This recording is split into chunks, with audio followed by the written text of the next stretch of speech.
이 세상에서 가장 신비로운 것은 생명입니다. 이제 낙엽이 지고 앙상한 나뭇가지만 남게 될 것입니다. 찬바람이 불고 겨울이 오면 나뭇가지에는 물기가 다 빠지고 마치 죽은 것처럼 될 것입니다. 하지만 봄이 되면 어김없이 물이 올라오고 죽은 것 같은 가지에 다시 싹이 나고 이파리가 열리게 됩니다. 농부는 봄에 씨앗을 뿌립니다. 씨앗을 보면 생명력이 없어 보입니다. 그저 작은 알맹이입니다. 하지만 그것을 심으면 싹이 나고 자라서 줄기가 나고 열매를 맺습니다. 이것이 생명의 신비입니다. 우리가 이 세상에서 태어나서 살아가는 것도 생명의 신비입니다. 100년 전에 우리 중에 아무도 이 세상에 존재하지 않았습니다. 하지만 부모님을 통해서 우리는 이 세상에 태어나게 되었고 지금은 숨을 쉬고 살아가고 있습니다. 모든 생명은 하나님께서 창조하셨습니다. 생명은 하나님께서 주시는 것입니다. 우리가 예수를 믿으면 얻게 되는 영생도 영적인 신비입니다. 우리가 예수를 믿으면 영원한 생명을 얻습니다. 예수를 믿고 구원받은 자만이 영생을 얻게 됩니다. 가끔 뉴스에서 심폐소생술을 통해서 사람을 살렸다는 뉴스를 보게 됩니다. 갑자기 심장이 멎으면 어떻게 해볼 도리가 없습니다. 심장은 우리가 뛰게 할 수 없습니다. 멈추고 싶다고 멈출 수 없습니다. 그때 누군가 심폐소생술을 통해서 심장을 다시 뛰게 한다면 그 사람은 다시 소생하게 됩니다. 하나님께서는 복음을 통해서 뛰지 않는 우리의 영적인 심장을 다시 뛰게 하십니다. 이처럼 복음을 통해 사람들을 구원하시는 것이 하나님의 뜻입니다.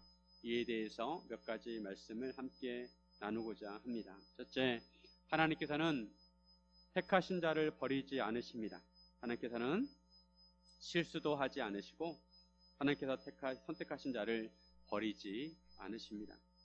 지금까지 바울은 로마서를 통해서 모든 인간은 죄인이라는 것과 율법을 통해서는 의롭게 될 수 없고 은혜를 통해서 의롭게 된다는 것과 예수 그리스도를 믿어야 구원을 받는다는 것, 그리고 성령님의 인도하심을 받아야 한다는 것에 대해서 말씀을 하였습니다. 그리고 율법의 의를 이루려고 했던 유대인보다 오히려 은혜로 의롭게 된 이방인이 구원을 받았다고 말씀하였습니다. 그런데 이에 대해 질문합니다. 하나님께서 이스라엘 백성을 버리셨느냐는 것입니다. 하나님께서는 오래전에 아브라함을 선택하시고 그의 자손들을 번성하게 하셨고 이스라엘 민족을 선택하시고 돌보셨습니다. 그런데 이러한 이스라엘 백성이 율법을 통한 의를 추구하였기에 의롭게 될 수 없다면 구원을 받을 수가 없는데 결론적으로 하나님께서 이런 이스라엘 백성을 버리셨느냐는 것입니다. 1절에 보시면 그러므로 내가 말하노니 하나님이 자기 백성을 버리셨느냐? 그럴 수 없느니라. 나도 이스라엘인이요 아브라함의 씨에서 난 자요 베냐민 지파라.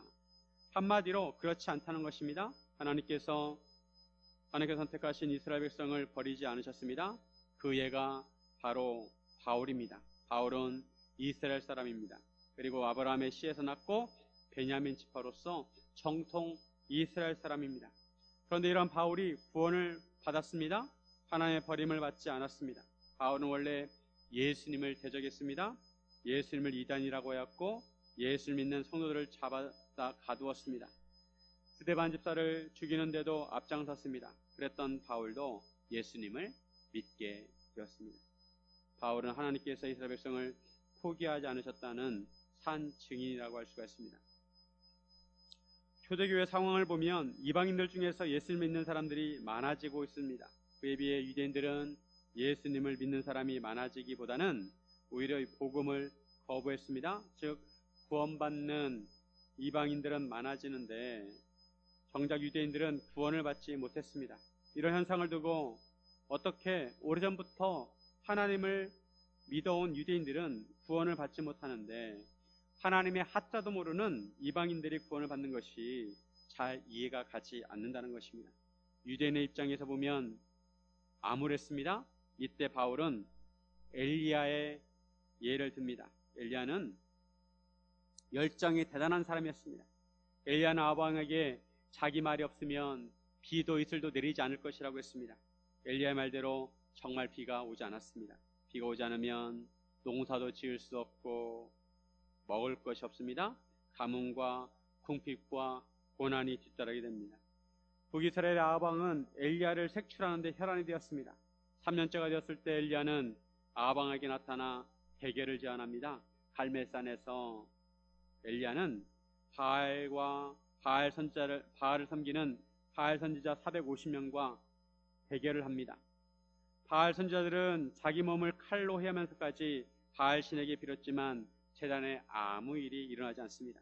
그런데 엘리야가 기도하자 하늘에서 불이 떨어져 제단 위에 있는 송아지 제물과 나무와 흙까지 다 핥았습니다. 심지어 제단 주변에 도랑을 파고 물을 흥건하게 부었는데 물까지 다 싹 핥았습니다.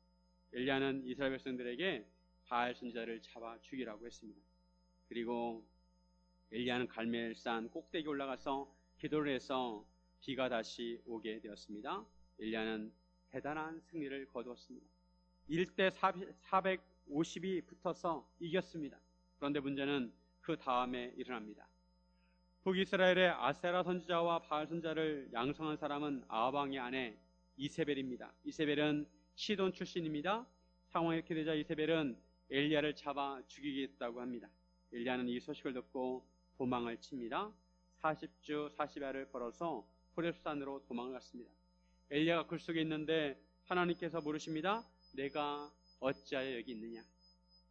그러자 엘리야가 그들이 주의 선자들을 죽였으며 오직 주의 제단들을 헐어버렸고 나만 남았는데 내 목숨도 찼나이다 라고 했습니다. 엘리야 입장에서는 절망이었습니다. 자신이 열정을 다해서 이스라엘 백성들로 하여금 여호와 하나님을 믿게 하려고 하였지만 그렇게 대단한 역사를 일으켰는데도 이스라엘 백성들은 움직이지 않았습니다. 엘리야는 이런 상황에서 절망하였습니다. 이스라엘 백성들로 하여금 다시 여호와 하나님을 섬기게 하고 싶은데 더 이상 무엇을 어떻게 해야 할지 몰랐습니다. 자기만 남았다는 것입니다. 그런데 하나님께서 놀라운 말씀을 하십니다. 오늘 본문 4절에 보시면 그에게 하신 대답이 무엇이냐? 내가 나를 위하여 바알에게 무릎을 꿇지 아니한 사람 7,000명을 남겨두었다 하셨으니 하나님께서 바알에게 무릎을 꿇지 아니한 사람 7,000명을 남겨두셨다는 것입니다. 엘리야의 눈에는 보이지 않지만 하나님께서 하나님을 위한 백성을 남겨두셨다는 것입니다. 이들은 남은 자였습니다. 하나님께서는 하나님의 역사를 위하여 항상 남은 자를 남겨두십니다. 엘리야 때뿐만 아니라 바울 시대에도 예수를 믿는 유대인들이 보이지 않는 그때에도 은혜로 택하심을 따라 남은 자가 있다는 것입니다. 이렇게 남은 자가 된 것은 하나님의 은혜로 된 것입니다. 누가 노력을 하거나 행위로 된 것이 아니라 하나님의 은혜로 택하셔서 남은 자가 되었습니다. 반면에 택함을 받지 못한 나머지들은 완악하게 되었습니다. 우둔하게 되었습니다. 한편 이들이 택함을 받지 못한 것은 그들이 예수님을 거부했기 때문입니다. 하나님께서는 하나님을 거부한 자들에게 혼미한 심령과 보지 못할 눈과 듣지 못할 귀를 주십니다. 하나님을 거부하면 그에 대한 벌로 그들은 보아도 보지 못하고 들어도 듣지 못하게 됩니다. 깨닫지를 못하고 영적으로 우둔한 상태가 됩니다. 본문의 요지는 하나님께서 남은 자를 선택하시고 그들을 버리지 않으신다는 것입니다. 분명한 것은 우리 눈에 보이지 않을지라도 하나님께서 택하신 자들이 있고 남은 자들이 있다는 것입니다. 그러므로 우리가 신앙생활을 할 때 절망할 필요가 없습니다. 요즘 기독교에 대한 반감이 심해서 성도로서 신앙생활을 할 때 때로 섬처럼 느껴질 때가 있습니다. 나만 예수님을 믿는 것처럼 느껴집니다. 실제로 학생들 경우 반에서 교회를 다니는 아이들이 한두 명입니다. 회사 생활을 할 때 회식을 하더라도 교회를 다닌다고 하면서 술잔을 거부하면 시선이 따갑습니다. 그때 교회 다니는 사람들이 함께 술잔을 거부하면 좋을 텐데 술을 따라주는 사람도 자기도 교회 다닌다고 하면서 술을 받으라고 합니다. 그러면 신앙적인 이유로 술을 먹지 않겠다고 한 내가 섬처럼 느껴집니다. 나는 믿음을 지키겠다고 신념을 가지고 살아가는데 그렇게 살아가는 모습이 왠지 동떨어진 것 같고 사회에 잘 적응하지 못하는 것 같고 왕따가 된 것처럼 느껴집니다. 그때 외로움과 절망감이 밀려옵니다. 그런데 바로 그때 절망하지 말라는 것입니다. 우리 눈에 보이지 않지만 하나님께서 바알에게 무릎 꿇지 아니한 7,000명을 남겨놓으셨다는 것입니다. 우리 눈에 보이지 않아도 남은 자가 있다는 것입니다. 내 눈에 보이지 않지만 여전히 하나님을 신실하게 섬기는 사람들이 있다는 것입니다. 매주 수요일마다 심곡초등학교 앞에서 어린이 전도를 합니다. 요즘 아이들에게 전도지를 나눠주면 받는 아이들도 많지만 받지 않는 아이들도 더러 있습니다. 요즘 다음 세대 전도가 쉽지 않습니다. 그래도 포기해서는 안 되고 꾸준히 전도를 해야 합니다. 우리가 초등학교 앞에서 전도를 할 때 국제 성모병원 앞에 있는 공원에서 찬양을 하는 분이 계십니다. 어느 교회에서 나왔는지 모르지만 음악을 틀어놓고 찬송가를 부르십니다. 전도를 하면서도 한편으로 아이들이 전도를 받지 않으면 씁쓸한 마음이 들더라도 공원에서 찬양하는 소리를 들으면 힘이 됩니다. 그리고 우리 교회에서 화요일과 토요일에도 전도를 합니다. 집집마다 전도지도 붙이고 사거리에서 전도를 합니다. 요즘 이단들이 얼마나 열심히 전도를 하는지 모릅니다. 토요일에는 하나님의 교회에서 전도를 합니다. 그런데 가끔 서구청 사거리나 농협 사거리를 지나갈 때 다른 교회들에서 전도를 하는 것을 보게 됩니다. 그럴 때 봉지의식이 생깁니다. 이단들이 전도하는 모습을 보면 씁쓸하다가도 다른 교회들이 전도하는 모습을 보면 힘이 됩니다. 우리 교회만 전도하는 것이 아니구나. 우리 눈에 보이지 않을지라도 하나님께서는 항상 남은 자들을 통해서 역사하십니다. 하나님께서 선택하신 자를 버리지 않으십니다. 사랑하는 성도 여러분, 포기하지 않으시는 하나님을 믿으시기를 주님의 이름으로 축원드립니다. 둘째, 포도나무에 붙어 있어야 합니다. 나무에는 뿌리가 있고 줄기가 있고 가지가 있습니다. 뿌리 없는 나무가 살 수 없고 줄기에서 떨어진 가지가 살 수가 없습니다. 우리가 살려면 포도나무이신 예수님께 꼭 붙어 있어야 합니다. 비록 많은 유대인들이 믿지 않지만 하나님께서 선택하신 자를 남겨놓으셨다는 것입니다. 그리고 이처럼 유대인들이 믿지 않는 데는 하나님의 섭리가 있습니다. 11절에 보시면 그러므로 내가 말하노니 그들이 넘어지기까지 실족하였느냐? 그럴 수 없느니라. 그들이 넘어짐으로 구원이 이방인에게 이르러 이스라엘로 시기나게 함이니라. 유대인들이 넘어짐으로 인해서 구원이 이방인에게 이르게 되었다는 것입니다. 유대인의 넘어짐이 세상의 풍성함이 되었고 유대인의 실패가 이방인의 풍성함이 되었다는 것입니다. 사도 바울은 선교를 할 때 어딜 가나 유대인의 회당이 있으면 먼저 유대인의 회당에 들어가서 전도를 했습니다. 복음을 전했습니다. 복음을 들은 유대인들 중에서 일부는 복음을 받아들이는 사람도 있고 또 어떤 사람들은 대부분은 복음을 받아들이지 않았습니다. 그러면 그 다음에 바울은 이방인에게 복음을 전합니다. 그런데 이방인들은 유대인들과 달리 복음을 듣고 예수님을 믿었습니다. 구원을 받은 유대인은 적은데 구원을 받은 이방인은 많습니다. 이것은 한편으로 하나님의 섭리라는 것입니다. 유대인이 넘어짐으로 인해서 오히려 이방인들이 구원을 받을 수 있는 기회가 된다는 것입니다. 만약 유대인들이 대다수가 복음을 듣고 예수를 믿는다면 예수 믿는 것이 유대인들만의 전유물처럼 여겨질 수 있습니다. 그런데 유대인들은 넘어짐으로 그것이 이방인들을 구원하는 기회가 되었습니다. 또한 유대인은 구원을 받지 못하고 이방인의 구원을 받게 하시는 것은 이스라엘을 시기나게 하기 위해서입니다. 여기서 시기는 나쁜 의미가 아니라 좋은 의미입니다. 만약 나의 물건이 아닌데 다른 사람의 것을 탐내는 시기는 그것은 죄입니다. 하지만 이방인이 예수님을 믿게 되어 그들이 받는 복과 은혜를 보고 나도 저 사람처럼 하나님의 복과 은혜를 받고 싶다는 생각이 든다면 그 시기는 좋은 의미의 시기라고 할 수가 있습니다. 사도 바울은 이방인의 사도로서 로마 교회 성도들에게 말하기를 자기가 이방인에게 열심히 복음을 전해서 유대인들로 하여금 시기하게 하여 유대인들 중에서 얼마라도 구원되기를 바란다고 하였습니다.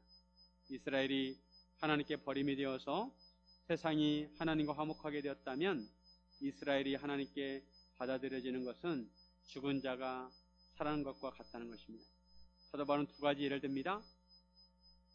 제사제도에서 하나님께서 이스라엘 백성에게 거제를 드리라고 하셨습니다. 거제란 처음 익은 곡식의 일부를 하나님께 드리는 것입니다. 하나님께 곡식의 일부를 드리면 나머지 곡식도 거룩하다는 것입니다. 떡 반죽을 할 때 일부를 하나님께 드리면 그 떡덩이 전부가 거룩하다는 것입니다. 그리고 나무에 있어서 뿌리가 거룩하면 가지도 거룩하다는 것입니다. 바울은 접붙이기 예를 듭니다. 이스라엘에는 감람나무가 많습니다. 정확히 말하면 올리브나무입니다. 올리브나무와 감람나무는 다릅니다. 이스라엘에는 올리브나무가 많습니다. 올리브나무에서 나는 올리브 열매를 통해서 기름을 짭니다. 그 기름을 유용하게 사용을 합니다.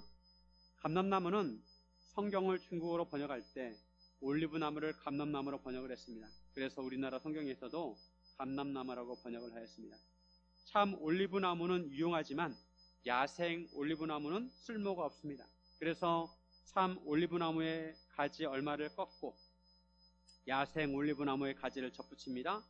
그러면 참 올리브나무의 뿌리의 진액을 야생 올리브나무의 가지가 받게 됩니다. 흔히 접붙이기를 할 때 개복숭아 나무에 참 복숭아 나무 가지를 접붙이면 참 복숭아가 열리게 됩니다. 즉 열매를 맺고자 하는 나무의 가지를 접목으로 접을 붙입니다. 그런데 본문을 보면 원목이 참 올리브나무이고 접목은 야생 올리브나무입니다. 그래서 바울이 접붙이기를 오해한 것이 아니냐고 할 수 있습니다. 하지만 이스라엘에서는 진액을 다한 참 올리브나무에 야생 올리브나무를 접붙이면 참 올리브나무의 진액이 다시 나온다고 합니다. 본문에서 중요한 것은 구원에 있어서 유대인과 이방인의 관계입니다. 이방인이 구원을 받기 위해서 원가지인 유대인이 일부 꺾이게 되었다는 것입니다. 그래서 접붙여진 야생 올리브나무 가지, 즉 이방인이 참 올리브나무 뿌리의 진액을 받게 되었다는 것입니다. 바울이 하고자 하는 말씀은 이방인이 구원을 받았고 유대인이 구원을 받지 못했다고 해서 구원받은 이방인이 교만해서는 안 된다는 것입니다. 이방인의 구원을 위해서 유대인의 일부가 꺾이게 되었고 대신 이방인이 아브라함에게 하신 언약을 대신 받게 되었다는 것입니다. 18절에 보시면 그 가지들을 향하여 자랑하지 말라. 자랑할지라도 내가 뿌리를 보존한 것이 아니요 뿌리가 너를 보존하는 것이니라.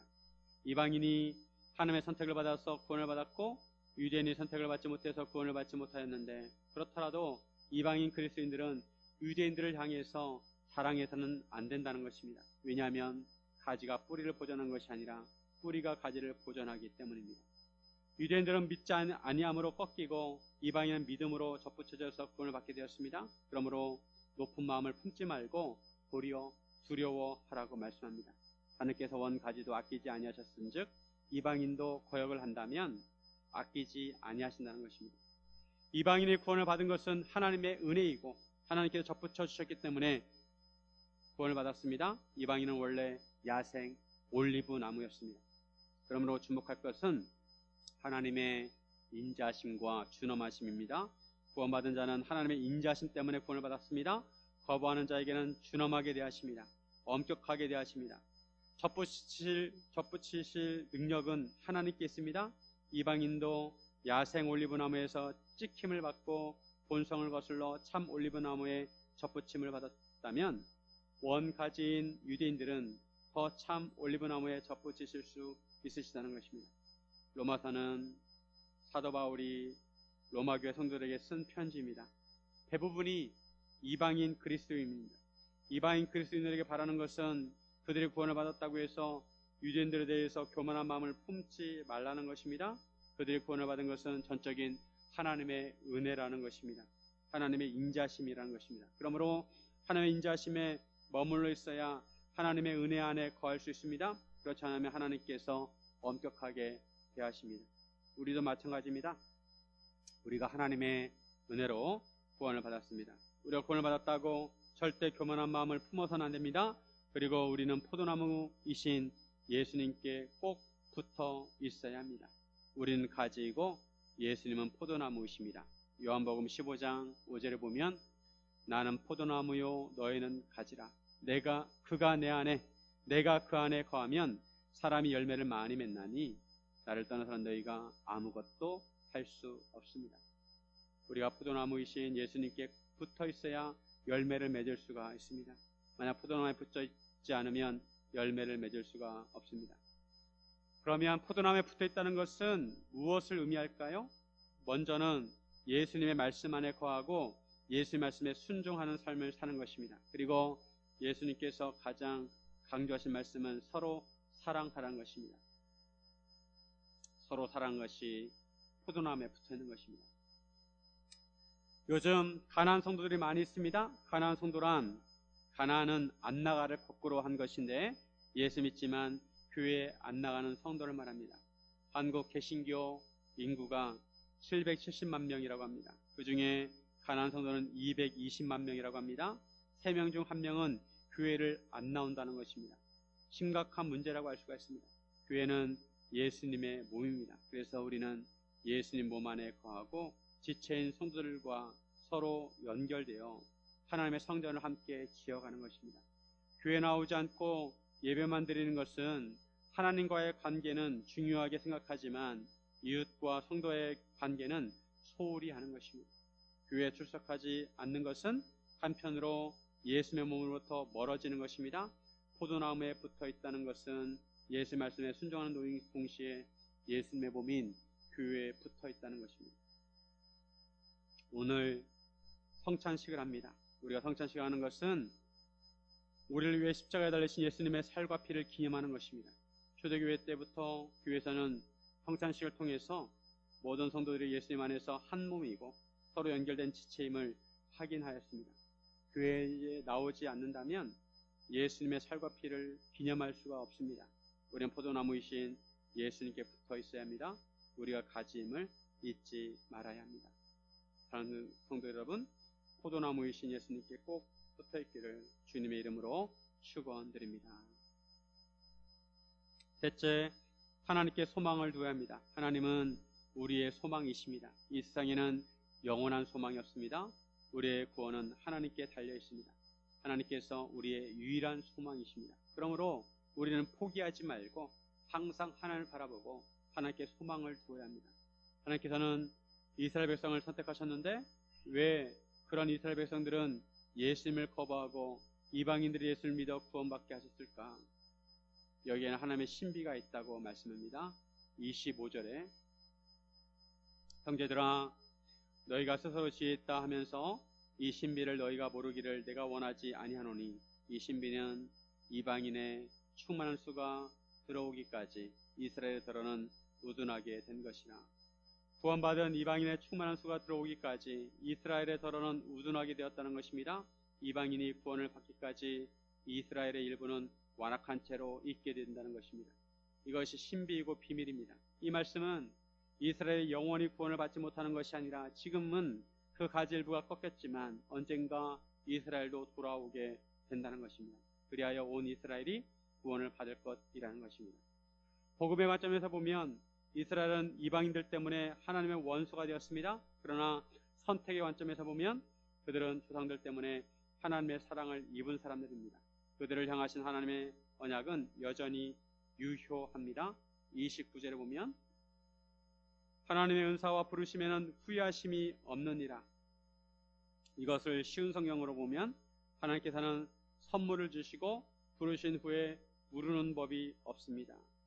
하나님께서는 언약을 하신 그대로 반드시 이루신다는 것입니다. 인간의 구원에는 반드시 하나님의 긍휼하심이 있습니다. 우리가 하나님께 순종해서 구원을 받는 것이 아닙니다. 우리가 이전에 하나님께 순종하지 않았지만 하나님께서 이스라엘에 순종하지 않으므로 우리를 긍휼히 여기셔서 구원해 주셨습니다. 이와 마찬가지로 이스라엘 백성이 순종하지 않지만 이방인에게 베풀어 주신 긍휼로 이제 그들도 긍휼을 얻게 하실 것입니다. 하나님께서는 모든 사람에게 긍휼을 베푸시기 위해서 모든 사람을 불순종에 가두어 두셨다고 말씀합니다. 하나님께서 모든 사람이 불순종하지만 그들에게 긍휼을 베푸셔서 구원을 하신다는 것입니다. 그렇다고 무조건 모든 사람을 구원하신다는 것이 아니라 하나님의 긍휼하심을 받아들이는 자가 구원을 받습니다. 이것이 하나님의 지혜이고 하나님의 지식입니다. 이스라엘은 지금 복음과 예수님을 거부하지만 결국에는 그들에게도 하나님의 긍휼하심이 임해서 돌아오게 될 것이라는 것입니다. 사도 바울은 갑자기 감격하여 하나님을 찬양합니다. 33절에 보면 깊도다 하나님의 지혜와 지식의 풍성함이요 그의 판단은 헤아리지 못할 것이며 그의 길은 찾지 못할 것이로다. 로마서를 크게 두 부분으로 나눈다면 1장에서 11장까지 그리고 12장부터 16장까지 나눌 수가 있습니다. 11장 오늘 보면은 첫 부분의 마지막 부분입니다. 지금까지 바울은 로마서 1장에서 11장까지 하나님의 구원이 어떻게 이루어지는지 말씀을 하였습니다. 모든 인간이 죄인인즉 모든 인간이 죄인인데 그들을 구원하시기 위해서 예수님을 보내주시고 예수님의 십자가를 통해서 구원하셨습니다. 이런 예수를 믿는 사람은 누구든지 구원을 받습니다. 그리고 성령으로 인도함을 받고 성화의 과정 중에 있습니다. 이것이 하나님의 놀라운 지혜입니다. 하나님의 지혜와 지식은 깊고 깊어서 헤아릴 수가 없고 하나님의 길을 찾지 못할 것입니다. 주님의 마음을 헤아릴 사람은 아무도 없고 주님과 의논할 사람은 없습니다. 하나님의 은혜를 먼저 깨닫고